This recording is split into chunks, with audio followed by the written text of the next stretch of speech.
Hello दोस्तों, मुझे पता है आप सब अच्छा महसूस नहीं कर रहे हो क्योंकि पिछले 2 दिनों से क्रिप्टो करेंसी मार्केट की बैंड बजी हुई है। और कल तो हद ही हो गई, $95,000 के आसपास बिटकॉइन आ गया। और ऑल्ट कॉइन्स 5 नवंबर जहां से ये रैली हमें शुरू होते दिखी थी, ऑलमोस्ट कई कॉइन्स उसी लेवल के आसपास आ गए हैं। तो यहाँ पे एक डर का माहौल तो है, लेकिन यहाँ पे हमें समझना चाहिए कि ये चीज़ पहली बार तो नहीं हो रही है। ऐसा कई बार हमने देखा है। और रीसेंट अगर इसी 1 साल के अंदर देखते हैं तो 2-3 बार ऐसे मौके आए कि मार्केट डबल डिजिट के अंदर भी 20-20% कई बड़े कॉइन्स हमें गिरते दिखे। उसमें से आपके पास में एग्जांपल होगा ईरान इजराइल का। ऐसे बहुत बार जब बुल मार्केट के अंदर होते हैं तो हमें झटके लगते हैं, लेकिन हमें जो समझना है और हमें जो ऑब्जर्व करना है कि क्या हमें यहाँ पे अपॉर्चुनिटी की तरह लेना है या हमें यहाँ पे डरना है या अपना माल बेच देना है। बहुत सारे जो है दिमाग के अंदर सवाल चल रहे हैं और इन सवालों का क्या जवाब हो सकता है और मार्केट के अंदर ये जो खेल चल रहा है एक्चुअल में क्या है, थोड़ा समझने और समझाने की कोशिश करेंगे। लेकिन ये मार्केट के अंदर इतना बड़ा क्रैश का क्या रीज़न है, उसको समझना ज़रूरी है। और एक्चुअल में कोई रीज़न भी है, क्योंकि अगर आप देखते हो एफओएमसी की मीटिंग जब हुई थी 2 दिन पहले और वहाँ पे 20 बेसिस पॉइंट निकल के आया था कि वो कट कर रहे हैं, उसके बाद ग्लोबल मार्केट हो वो क्रैश होते देखी और यहाँ पर क्रिप्टो करेंसी मार्केट भी क्रैश होते दिख रही है। तो समझने की कोशिश करेंगे, लेकिन आप यहाँ पे एक बात जो है गांठ बांध लीजिएगा। और हमेशा हम ये समझाने की कोशिश करते हैं कि जब भी कोई कॉइन 4-5 गुना बढ़ रहा है तो उसके अंदर प्रॉफिट बुक करना चाहिए, थोड़ा सा फोकस करना चाहिए, कम से कम प्रिंसिपल निकाल के रख लेना चाहिए, ताकि जब ये अपॉर्चुनिटी आई है तो एंट्री बनाने की सोच सकें। क्योंकि यहाँ पे बहुत सारे मेरे भाई बहन होंगे, वो इसी चीज़ का इंतज़ार कर रहे होंगे या ये सोच रहे होंगे कि काश हमने थोड़ा प्रॉफिट बुक कर लिया होता, कम से कम अपना प्रिंसिपल निकाल लिया होता तो हम यहाँ पे एंट्री बना सकते थे। एक कैटेगरी ये लोगों की है और दूसरे लोग वो हैं कि यहाँ पर यार बोलने का मौका चाहिए और कई लोगों को बोलने का मौका मिल गया होगा। अब यहाँ पे समझना है कि जब मार्केट पीक पे पहुँच गई थी, अभी जब मार्केट ने हाई बनाई थी, तो लोगों को लगा यार हमने अपॉर्चुनिटी मिस कर दी है। और अब जब उस लेवल के आसपास दोबारे आ गए हैं तो यहाँ पर अब वही डर का माहौल है, एंट्री बनाए या नहीं बनाए। क्योंकि ह्यूमन जो साइकोलॉजी है वो तो ऐसे ही चलती है कि भैया जब डर लगता है तो और डर लगता है कि हम और गिर सकते हैं, तो वहाँ पे एंट्री बनाने की सोचेंगे। तो ये सब चीज़ जद्दोजहद है ना, जो क्रिप्टो करेंसी और ट्रेडिंग के अंदर चलती रहेगी। हमने यहाँ पे 2-3 चीज़ों पे फोकस करना है। और हम खास कर ये बोलते हैं जब मार्केट के अंदर वोलेटिलिटी होती है या मार्केट एक बुल रन के अंदर होती है तो हमने ये चीज़ें समझनी है। शॉर्ट टर्म में हो हमें लाइंस पे ट्रेड करना है, स्टॉप लॉस लगा के चलना है। दूसरा, स्पॉट में अगर बने हुए हो तो आज क्या फ़र्क पड़ रहा है और आज से 1 महीने पहले क्या था, तो उससे क्या फ़र्क पड़ना है। क्योंकि ओवरऑल देखते हैं तो आपका टारगेट ये अगले 2-3 महीने भी होना चाहिए और ये रैली आपको आती दिखेगी, हमें जैसी उम्मीद है, हिस्ट्री जैसे करी है। लेकिन फोकस होना चाहिए 2025 एंड तक का, 1-1.25 साल मार्केट को देना पड़ेगा। अब ये चीज़ें आपको समझने की कोशिश करनी है। और तीसरी चीज़ जो इस टाइम पे सबसे ज़्यादा दुखी हैं, जिनको विश्वास ही नहीं हो रहा होगा कि हमारे साथ क्या हुआ, वो हैं फ्यूचर ट्रेडिंग वाले। और उनके साथ क्या हुआ है, 5x वाला भी आज की डेट में 3x वाले भी कई कॉइन्स के अंदर नहीं बचे होंगे।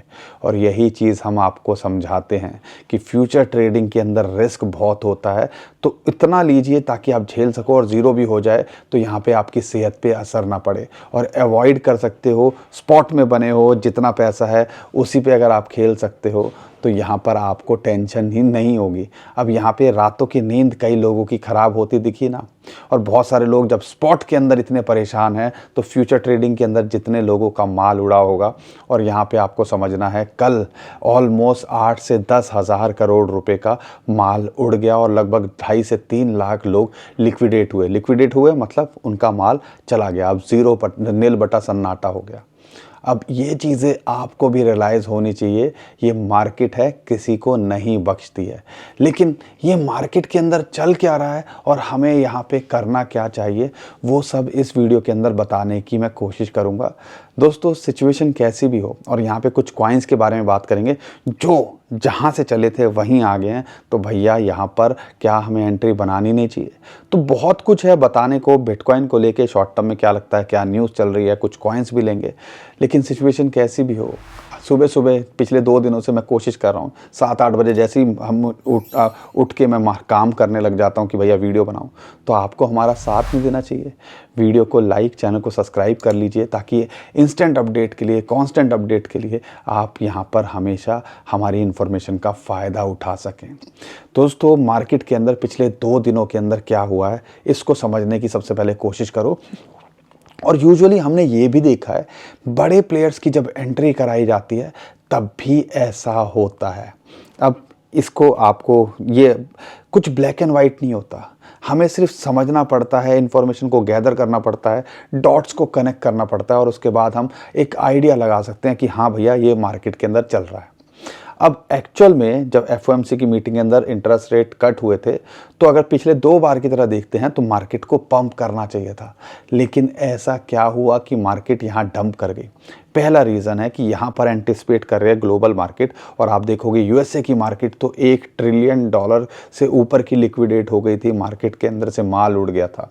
हम तो $1 बिलियन हैं, 1/1000वें हिस्से के अंदर ही क्रिप्टो करेंसी अगर टूटी है तो हम ऐसे जो है तड़प गए हैं, तिलमिला गए हैं, पता नहीं क्या हो गया अगर लिक्विडेशन की बात करते हैं। और वहाँ से कितना पैसा वाइप आउट हो गया, आइडिया भी नहीं लगा। तो उसका एक इम्पैक्ट देखने को मिल रहा है, क्योंकि यहाँ पे सबको पता है अगर रिसेशन की बात होगी और अगर ऐसा कुछ आता दिखेगा तो लोग परेशान होंगे। दूसरी स्टेटमेंट थी, ज़्यादा रिपीट नहीं करूँगा, कि यहाँ पर फेड के चेयरपर्सन कहते हैं कि भैया हम ऑन नहीं कर सकते, उसके लिए पॉलिसीज़ चेंज करनी पड़ेगी, उसको गवर्नमेंट का काम है, लेकिन हम टेक्निकली यहाँ पे नहीं ऑन कर सकते हैं। इसने भी एक नेगेटिव इम्पैक्ट बनाया। लेकिन आपको पता है डोनाल्ड ट्रंप की बात, अब यहाँ पे पॉलिसीज़ गवर्नमेंट बनाती है, अब वो क्या करेंगे, उनकी क्या स्टेटमेंट निकल के आएगी, हम उसका वेट कर रहे हैं। और यहाँ पर जैसी उनकी स्टेटमेंट निकल के आएगी तो उम्मीद करता हूँ मार्केट के अंदर माहौल अच्छा होता दिखेगा। ये है जो हमें ऊपर ऊपर से दिख रहा है कि ये एक्चुअल में क्या हो रहा है। लेकिन यहाँ पे 2-3 चीज़ें हैं और ये आपको समझनी है। ये इंस्टीट्यूशंस कभी नहीं चाहेंगे कि भैया ये महंगा माल खरीदें, ये हमेशा कोशिश करेंगे सस्ते में माल खरीदें। और यहाँ पे 2 बड़े नाम निकल के आए जिन्होंने कल बिटकॉइन खरीदे, और बिटकॉइन भी हज़ारों के अंदर, 1 बिलियन से लेके 1.1 बिलियन की बात करते हैं तो मारा कैपिटल ने कल भी खरीदा।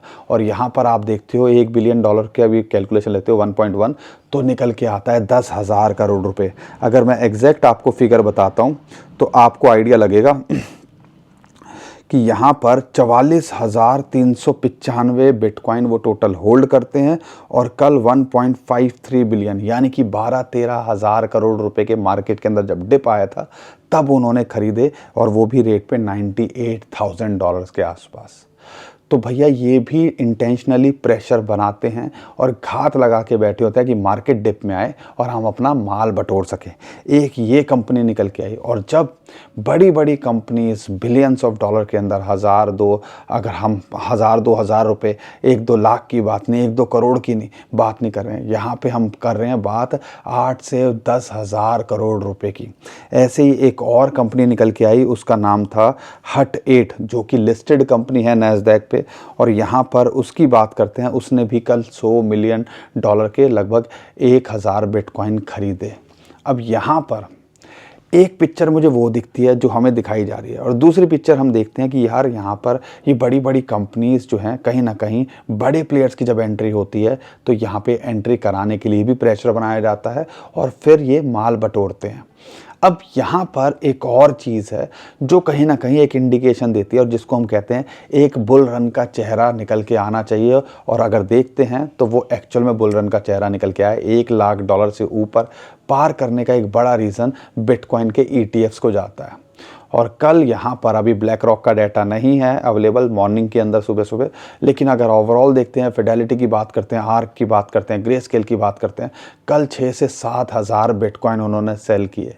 6 से 7 हज़ार बिटकॉइन हमें सेल करते हुए तो देख लिए, लेकिन यहाँ पे ये नहीं देखा मारा जैसी कैपिटल 10 हज़ार जो बिटकॉइन है वो एक दिन के अंदर बाय भी कर रहे हैं। तो कहीं ना कहीं हमें ये दिखाया जाता है कि भैया हम मार्केट के अंदर सेल कर रहे हैं। और ब्लैक रॉक परसों जब मार्केट क्रैश करी थी तब भी वहाँ पे 3 से 4 हज़ार बिटकॉइन खरीदे उन्होंने। और उम्मीद है आज का भी अगर जो डाटा निकल के आएगा, अगर पॉजिटिव आना चाहिए, नहीं भी आएगा तो ओवरऑल एक सिचुएशन हो सकती है, चलो यार इंडिकेशन के लिए कि भैया हाँ मार्केट के अंदर प्रेशर बनाने के लिए भी, ताकि माल जो है जितना ज़्यादा सस्ता लिया जा सके वहाँ खरीदने की कोशिश की जाए। क्योंकि ये जो कंपनीज़ हैं ना, ये बहुत बड़ी कंपनीज़ हैं और यहाँ पर कई कंपनीज़ को ऐसे सुबह शाम खरीद सकती हैं। तो हमें भी ये रियलाइज़ करना चाहिए कि जो इतने लाखों करोड़ों रुपए इस टाइम पे लेके बैठे हुए हैं और बिटकॉइन के अंदर ऑलरेडी लगा के बैठे हुए हैं, क्या ये मार्केट को यहाँ पर जाने देंगे या बिटकॉइन को यूं ही छोड़ देंगे? क्योंकि आप देख लो, शायद अगर ब्लैक रॉक और फिडेलिटी ना होते तो शायद बिटकॉइन के ETF आते भी ना दिखते, क्योंकि बहुत सारी कंपनीज पहले भी ट्राई कर रही थी। लेकिन जब इनकी इन्वॉल्वमेंट हुई और फिर उसके बाद यहाँ पे प्रेशर बना और गवर्नमेंट की भी जो है आंखें खुल गई कि भैया हाँ यार ये सारी चीज़ें चल रही हैं। और आने वाले टाइम के अंदर 20 जनवरी, अगले 1 सवा महीने के अंदर क्रिप्टो को लेके डोनाल्ड ट्रंप जब चेयर पे बैठेंगे तो शायद कुछ पॉलिसीज़ यहाँ और आती दिखे। और शायद इसी चीज़ के लिए चाहते हैं कि मार्केट के अंदर हम जितना माल हो सके डरा के या कुछ भी करके खरीद सकें। हमें तो ये पिक्चर समझ में आती है, बाकी आने वाले टाइम बता ही देगा। लेकिन अगर देखते हैं, सीजनैलिटी एक नाम का कॉन्सेप्ट होता है जिसके अंदर आपको पता है ये फेस्टिव सीज़न है। अगला 1 से 2 हफ्ता यहाँ पर जो होते हैं, खासकर USA और यूरोपियन जो होते हैं, क्रिसमस मनाते हैं, क्रिसमस और उसका हॉलीडेज़ रहते हैं और न्यू ईयर का सेलिब्रेशन के लिए। तो यहाँ पे उसकी वजह से ज़्यादा हमें वॉल्यूम नहीं देखने को मिलता, ट्रेड नहीं देखता, और ख़ासकर वो सेलिंग करते हैं, यानी कि अपना माल बेचते हैं। लेकिन क्योंकि उनको जैसे हमारे यहाँ दिवाली सेलिब्रेट करते हैं ना, वैसे वो सेलिब्रेट करते हैं, उसके लिए पैसे चाहिए होते हैं। तो हम भी दिवाली के आसपास कुछ खरीदारी करते हैं तो अपने पैसे निकालते हैं ना, तो ये चीज़ होती है। लेकिन हमने एक अजीब चीज़, जो अलग चीज़ देखी, वो ये देखी है इन 2 हफ्तों के अंदर, हाफिंग ईयर के अंदर ये जो आखिरी के 2 हफ्ते होते हैं ये अच्छा ही करते हैं, यानी कि पॉजिटिव के अंदर इसका रहता है। तो यहाँ पे आने वाला टाइम बता ही देगा अगले हफ्ते 10 दिन के अंदर क्या होने वाला है। लेकिन ओवरऑल देखते हैं तो पिक्चर बहुत बड़ी लगती है। और अभी भी अगर एक तरफ हमें सेलिंग दिख रही है तो दूसरी तरफ बड़े बड़े इंस्टीट्यूशंस की बाइंग दिख रही है। तो आप डिसाइड कीजिए आपको क्या मानना है, क्या नहीं मानना है। लेकिन रिस्क अगर उतना लोगे जितना आप झेल सको, और प्रॉफिट जब मिल रहा है, आप 4-5 गुना किसी चीज़ में हो, सुई हो, XRP हो, डॉज हो, तो भैया क्या प्रॉफिट बुक करना नहीं चाहिए था? तो यही चीज़ तो हम आपको समझाने की कोशिश कर रहे हैं और कितनी वीडियो के अंदर आपको लगातार ये बताने की कोशिश की। लेकिन आप में से कई लोग सिर्फ वही पकड़ेंगे कि भैया आपने ये बोला था और यहाँ से मार्केट क्रैश कर गए। लेकिन ये बातें नहीं सुनाई दी होंगी किसी को कि यहाँ पर हमने ये भी बोला था कि अगर अच्छे प्रॉफिट में हो तो थोड़ा बुक कर लेना चाहिए प्रॉफिट, या प्रिंसिपल साइड कर लेना चाहिए। आज काम आता कि नहीं आता वो, तो ये सारी चीज़ें भी आपको समझनी है।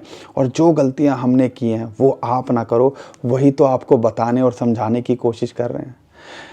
अगर आपको चीज़ें समझ में आती हैं तो सपोर्ट किया करो यार, कई बार बार कहने की ज़रूरत पड़ती है, क्योंकि कई लोग जो है वीडियो देखने के बाद में भी सपोर्ट नहीं करते हैं। क्योंकि कौन होगा, आप मुझे बताओ, सुबह सुबह 6-7 बजे बैठ गया आपके लिए वीडियो बनाने, ताकि आपको सही टाइम पे कंटेंट मिल पाए, ताकि आप जो परेशान हो और वो आपको थोड़ा सा यहाँ पे इन्फॉर्मेशन मिल सके कि हो क्या रहा है। ये आपको डिसाइड करना है। लेकिन शॉर्ट टर्म में बिटकॉइन का अगर मैं देखता हूँ तो अगर आपने हमारे चार्ट को देखा होगा तो ऑब्जर्वेशन आपकी होगी, 1,10,000 हमारा टारगेट था, 1,08 तक गया और वहाँ से रिजेक्ट होके $1,00,000 के आसपास आया। $1,00,000 पे भी ये नहीं टिका है। और अभी जो है एक इम्पॉर्टेंट सपोर्ट जो निकल के आती है वो निकल के आती है $92,000-94,000। अगर यहाँ पर जब तक ये टिका हुआ है तो हमें कोई टेंशन लेने की बात नहीं है। और इंटरेस्टिंग बात क्या है, अब तो वहाँ 50 डे मूविंग एवरेज की सपोर्ट निकल के आती है। तो ये जो जोन है ना, 92,94,000 $93,000 एक अच्छा सपोर्ट जोन है। और उसके बाद एक सपोर्ट जोन है 83 से $84,000। और हमें पूरे चांसेस लगते हैं कि आने वाले टाइम के अंदर ये जो उधेड़बुन हो रही है ये सिर्फ बड़े प्लेयर्स की एंट्री के लिए, माल बटोरने के लिए हो रही है। और यहाँ से जल्दी ही हमें बाउंस बैक होता दिख सकता है। और जैसा कल हमें देखने को भी मिला था, $1,00,000, 1,02,000, $3,000 चला गया, फिर $95,000 आया और अभी दोबारा से थोड़ी रिकवरी होते दिख रही है। तो ये 2 इंपॉर्टेंट लेवल हैं, अगर इसके ऊपर बने हो तो टेंशन लेने की ज़रूरत नहीं है। लेकिन अगर यहाँ से बाउंस बैक करता है तो हमें क्या लगता है? तो 1,01,02,000 का एक रेजिस्टेंस जोन है, अगर उसके ऊपर जाता है तो अभी भी हम $1,10,000 को देखते हैं। लेकिन अगर यहाँ नहीं टिकता है तो 83 से $85,000 का ये सपोर्ट जोन बनाता है। आप ऑब्जर्व कर रहे हो कि नहीं कर रहे हो, लेकिन कल रात को बिटकॉइन की डोमिनेंस भी बढ़ गई थी। 55 से दोबारे ऑलमोस्ट 59-60 को छूने की कगार पे आ गई थी। अब दोबारे से थोड़ी ईज आउट होते दिख रही है और यहाँ पर ऑल्ट कॉइन्स दोबारे से थोड़ा सा रिकवरी कराते दिख रहे हैं, क्योंकि अगर यहाँ पे अगर आप देखते हो ऑल्ट कॉइन्स की भी एक लिमिट है, किसी की भी एक लिमिट होती है। अब उससे ज़्यादा किसी चीज़ को निचोड़ोगे या तो उसके अंदर से कुछ नहीं निकलने वाला। तो ऐसा लग रहा है कि ऑल्ट कॉइन्स जितना गिरने थे या जिस लेवल से चले थे वहाँ आ गए हैं। तो दोबारा से अब यहाँ पे देखो बिटकॉइन $1,00,000 के आसपास से क्रैश करके ये $95,000-96,000 आया, तो भी उससे ज़्यादा ये नहीं गिरे। तो ये कहीं ना कहीं बताता है कि शायद अब ये भी एक रेजिस्टेंस दिखाने लगे हैं कि भैया बस अब इससे ज़्यादा नहीं। तो यहाँ पर कुछ कॉइन्स हैं जिस पे हमें फोकस करना चाहिए और उसमें से एक बड़ा कॉइन है इथेरियम। ड्रीम कम ट्रू वाली बात हो जाती है जब एक इंपॉर्टेंट सपोर्ट फिबोनाची की है 0.618 और 50 डे मूविंग एवरेज, जहाँ पे अब इथेरियम की सपोर्ट निकल के आती है और यहाँ पे एक एंट्री का बड़ा मौका ये दे रहा है।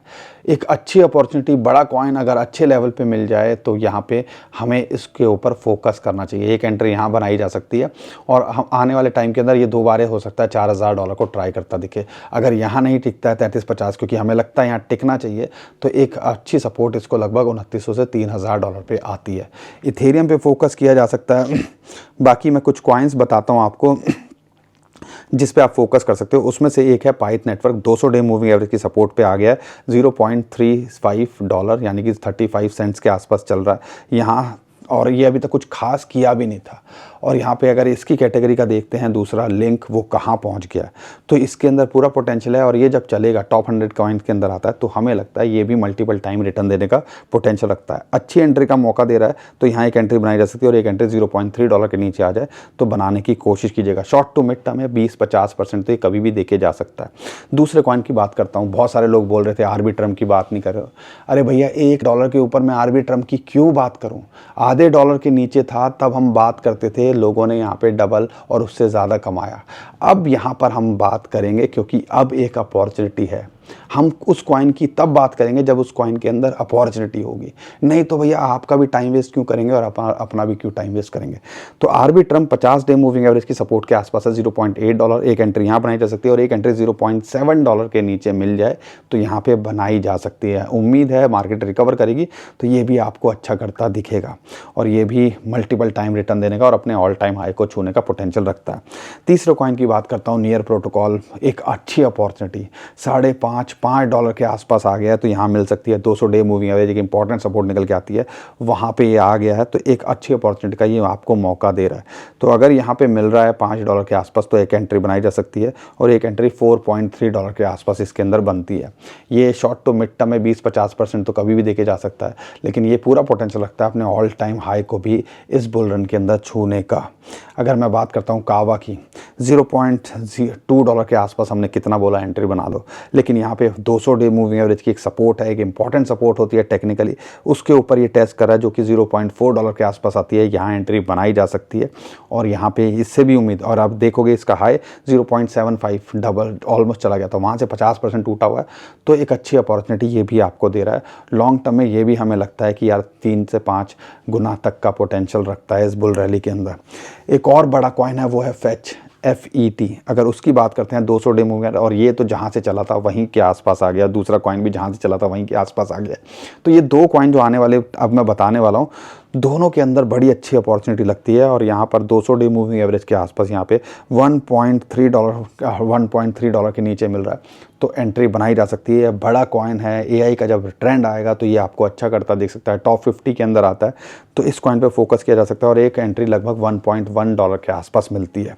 दूसरा कॉइन SCI, सुई की तरह इसने कुछ खास नहीं किया, ये भी खुद की ब्लॉकचेन पे काम करता है, लेकिन इसके अंदर भी पोटेंशियल रखता है।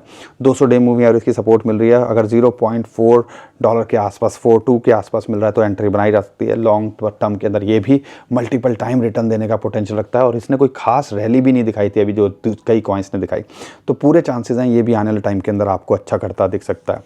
आखिरी कॉइन है म्यू, एक मीम कॉइन है। मीम कॉइन्स की तो इस टाइम पे अच्छी खासी बैंड बजी हुई है, लेकिन अगर आप देखते हो बाइनेंस पे इसका फ्यूचर लिस्ट है, अभी ये लिस्ट नहीं हुआ है, तो पूरे चांसेस है आने वाले टाइम के अंदर ये लिस्ट होता दिख सकता है।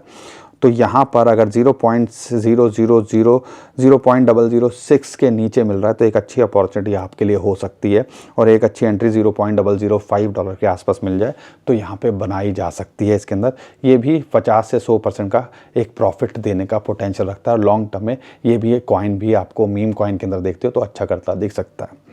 बाकी दोस्तों 100 बात की एक बात, हम कोई फाइनेंशियल एडवाइज़र नहीं है, लेकिन हम कोशिश करेंगे और ज़्यादा कॉइन्स आने वाले कुछ घंटों के अंदर या आज के दिन कोशिश करेंगे एक और वीडियो बनाने की, जिसके अंदर सिर्फ कुछ बड़े कॉइन्स की बात करेंगे और डेडिकेटली, जिसके अंदर हमें लगता है कि शायद एक बड़ी अपॉर्चुनिटी का वो मौका दे रहे हैं। तो इसके लिए हमारे चैनल को सब्सक्राइब कर लीजिएगा। हम कोशिश करेंगे उनके बारे में भी जल्दी से जल्दी बताने की, और ताकि आप कौन से एंट्री लेवल पे उसके अंदर एंट्री बना सकते हो और ज़्यादा डिटेल के अंदर। अभी तो मैंने एक ओवरव्यू दे दी आपको, डिटेल में बनाने की कोशिश करूंगा, क्योंकि बहुत सारे लोग बोलते हैं सर आधी चीज़ें समझ नहीं आती हैं, क्या बोल दिया। तो हम कोशिश करेंगे, तो इसलिए कहते हैं चैनल को सब्सक्राइब कर लो, वीडियो को लाइक और शेयर कर दो, और ट्विटर टेलीग्राम पे हमें फॉलो कर लीजिए। नीचे डिस्क्रिप्शन में हमने उसका लिंक दे दिया है, और ध्यान रखिएगा नीचे डिस्क्रिप्शन में जो लिंक है उसी से हमें फॉलो कीजिएगा, नहीं तो मत कीजिएगा, क्योंकि बहुत सारे स्कैमर हमारे नाम से स्कैम करने की कोशिश कर रहे हैं। उससे आप बच पाओगे अगर नीचे की जो डिस्क्रिप्शन में लिंक है उससे हमें फॉलो करोगे। अभी के लिए विदा लेता हूँ। खुश रहिए, मुस्कुराते रहिए, कमाते रहिए। आपका दोस्त पंकज। थैंक यू, नमस्कार, धन्यवाद।